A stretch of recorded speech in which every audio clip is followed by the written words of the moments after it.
तो आइए देखते हैं इस क्वेश्चन में क्या बोल रहा है।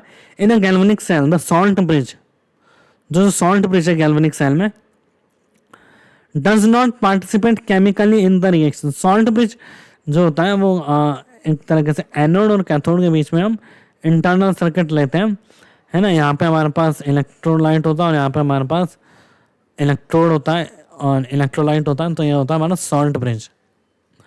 अब सॉल्ट ब्रिज क्या होता है, ये इस तरह से होना चाहिए कि इन दोनों कंटेनर में एनोड और कैथोड में जो इलेक्ट्रोलाइट भरे हैं उससे पार्टिसिपेट नहीं करना चाहिए, ठीक है। ये हम ध्यान रखते हैं, प्रॉपर्टी है इसकी। तो does not participate chemically in the cell reaction सही है। Stop the diffusion of ion from one electron to another, जो आयन का डिफ्यूजन है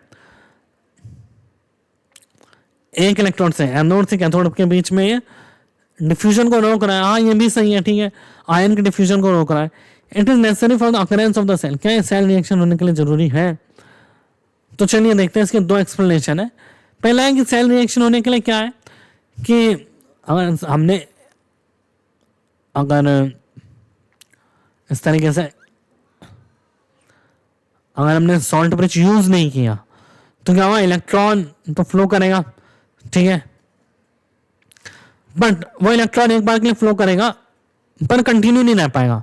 तो ऐसा नहीं है कि सेल रिएक्शन होंगी नहीं होंगी, पर वो लॉन्ग टर्म के लिए नहीं होंगी।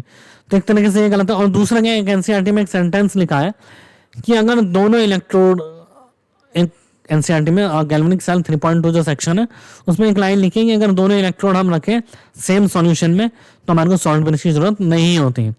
तो सॉल्ट ब्रिज की जरूरत it is necessary for the occurrence of the cell reaction, cell reaction के होने के लिए जरूरी नहीं है।